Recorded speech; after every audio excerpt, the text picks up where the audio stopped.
மலை பூனை அவிச்சு எடுத்துக்கிடுவோம். இஞ்சி சாறு எடுக்கணும். வெள்ளை உடைச்சி புளி கருப்பட்டி நல்லா கலந்த மாதிரி கொண்டு வரணும். சாறு ஊற்றிக்கிடுவோம். வெள்ளை பூடு போட்டுக்கிடுவோம். பொடியை போட்டுக்கிடுவோம். நல்லா கொதி வந்துச்சு.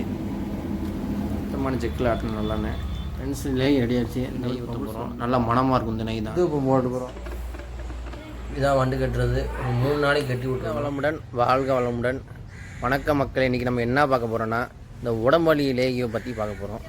சிலவத்துக்கு உடம்பு ரொம்ப ரணகலமாக வலிக்க சொல்லுவாங்க. சிலவதுகளுக்கு இந்த பாத்ரூம் போது ரொம்ப சிரமமாக இருக்குது, கஷ்டப்படுறேன்னு சொல்லுவாங்க. இந்த லேகியை ஒவ்வொரு உருண்டை நைட்டு சாப்பிட்டு இருந்தீங்கன்னா போதும். சுவஞ்சி சாப்பிட்டு இந்த பால் குடிச்சிட்டு வந்தீங்கன்னா போதும். உடம்பு காத்தாக இருக்கும். உடம்பு உங்களுக்கு இந்த லேகியை வேணும்னா நீங்கள் கீழே நம்பர் தரேன், ஃபோன் பண்ணுங்கள். உங்கள் ஃப்ரெண்ட்ஸுக்கு முடிஞ்ச உங்கள் ஃப்ரெண்ட்ஸ்க்கு ஷேர் பண்ணுங்கள், ஒரு சப்போர்ட் பண்ணுங்கள். வாங்க இந்த லேகியை எப்படி ரெடி பண்ணுறேன் உங்களுக்கு காட்டுறேன். வாங்க வீடியோ.